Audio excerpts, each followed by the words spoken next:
fellow delegates. In approaching the conclusion of this day,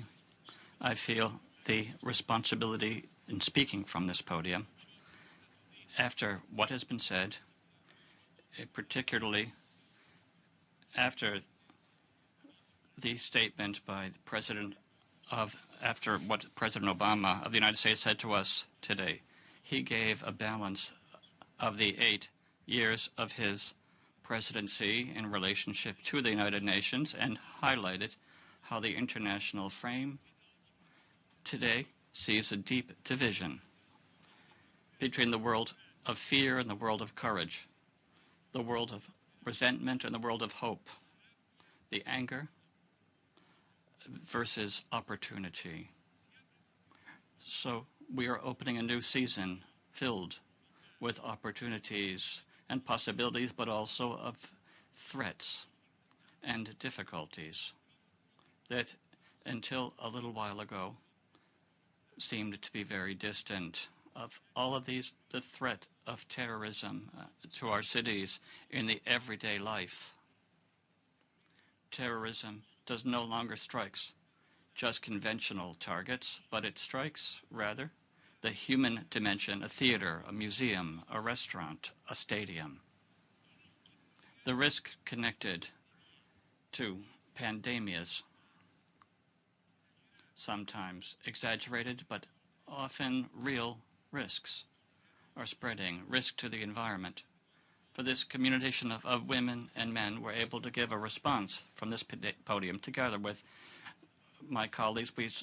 were talking about signing last April the important Agreement of Paris. But the risk tied to other events that work together in making the future look like a moment of concern rather than hope. Natural calamities that Italy, with what happened at Accumuli in Arquata, in Amatrice a few weeks ago, up until the great questions connected to migration and the problems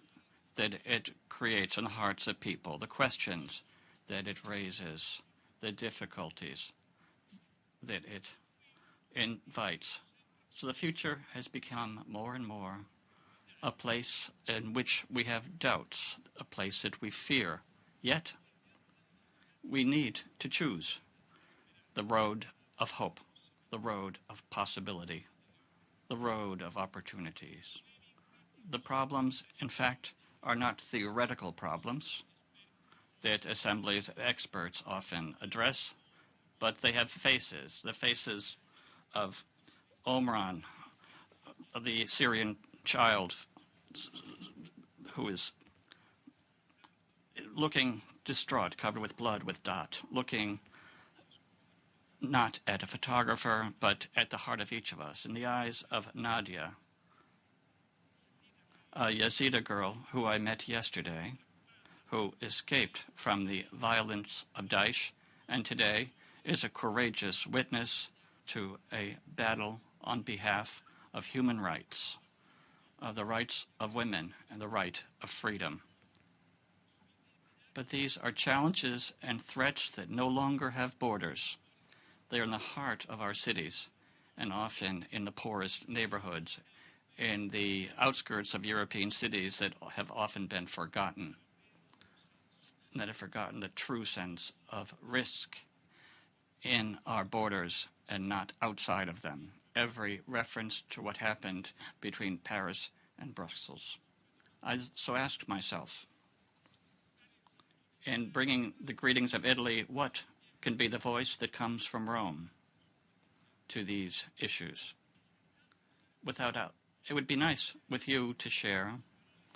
the words of hope and pride that characterize the concrete gestures of the hundreds and thousands of human lives saved by Italians wearing the military, the Coast Guard, the Navy, the volunteers who every day in the Mediterranean save human lives of people who were condemned by desperation.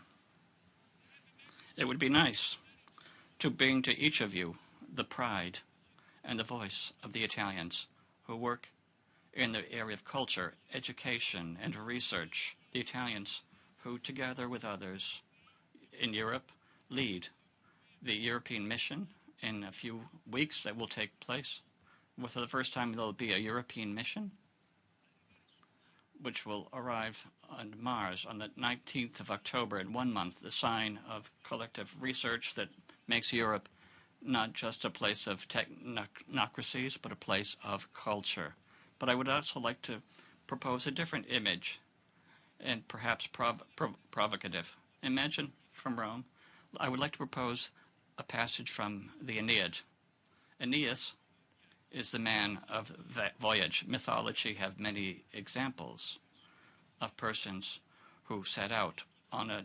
journey, some to go home,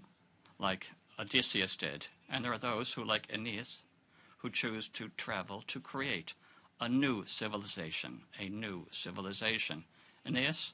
set out on a voyage carrying on his shoulders his father, who is ill, sign of a generation that does not have power, fear to shoulder its responsibilities, and considers the experience of their elders an absolute value, a weight, not just a burden, but something more, a history.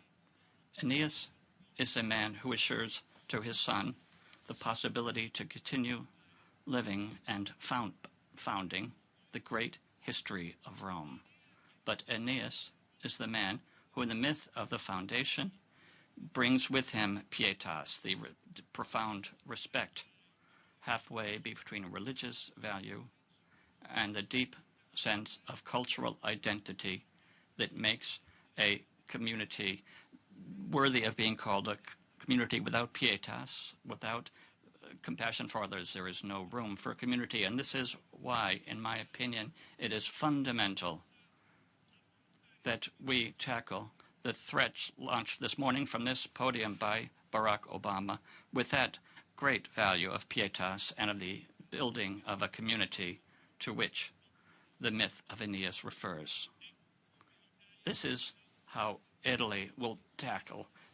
the challenges of 2017, participating in the Security Council of the United Nations, sharing this commitment with the Netherlands, and in a Security Council that will also see a new Secretary General, in the conviction and in the assumption of responsibility that the Millennium Development Goals and the challenges connected to sustainability, to technology, that the building of a community that is stronger and stronger goes through the values that made our history great. Italy will participate in 2017 in the international life of the international community, housing on the 25th of March the countries of the European Union at the 60th anniversary of the signature of the treaty, a very significant date, but to make Europe not a historical reification, but rather a new chapter of a book that has to be written with more ideals, with more dreams, with more horizons, with more vision. Not only a day-by-day tiring list of rules and bureaucratic decisions. And I will participate leading the work of the G7, which will take place in Sicily, a great framework for its great culture, its great values, the frame that has in Taormina before Mount Etna, with the sea of the Mediterranean laying before it, that bathes this extraordinary region, focusing the themes on the action that we have been talking about till today, the increasing contributions to development, investment in education, because we cannot forget that if there is a terrorist problem coming from war theaters, there is also a terrorism that comes from the abandoned outskirts of the cities. It is the only weapon to fight this terrorism is a giant investment in education and in human capital. We are very proud of how Italy has approved a law,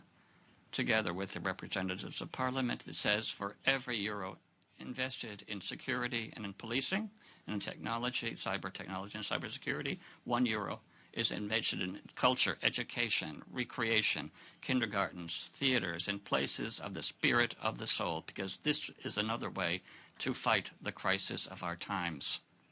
And we will make the G7 an important opportunity to reflect on values of identity and culture, from the challenge of food, in the double sense, the fight against poverty and people who die of starvation. On the other hand, the value of food security and of health awareness. But at the same time, there is a conviction that the challenge of the Security Council, the challenge of Europe, the challenge of the G7 have the same matrix, the same blueprint. We have the duty as Italians to bring our voice and our contribution to the United Nations in the decision and in the identification of ancient values, that pietas of Enea becomes today the opportunity to create a world based on hope and not based on resentment, hatred, or anger. Our people will continue to work with men and women who serve the ideals of peace, the women and men of diplomacy, the women and men of the politics, the women and men who serve our country through their uniform in Afghanistan, in Somalia, protecting the Dike of Mosul in a fundamental area for the future of our planet, and at the same time in the area of the Balkans, particularly in Serbia. They are professionals of security that have something extra, their humanity, as their central element. But these women and men that make us proud to belong to Italian history know that we do not come from nothing. We come from that tradition to which I referred, and that finds in the Mediterranean the highest expression. The Mediterranean is the sea, which the Romans called Mare Nostrum, the sea in which today hundreds and hundreds of persons, thousands of people, try paradoxically to escaping from war, from poverty, from hunger. We have to deal with that part of the world more and more. By comparison to last year, we can say certain progress has been made in Libya, but too little has been done by the international community, particularly Europe, to make the Mediterranean the place in which what is at stake is our dignity. Because if we don't place the values of humanity and pietas at the center of that geographic area, in that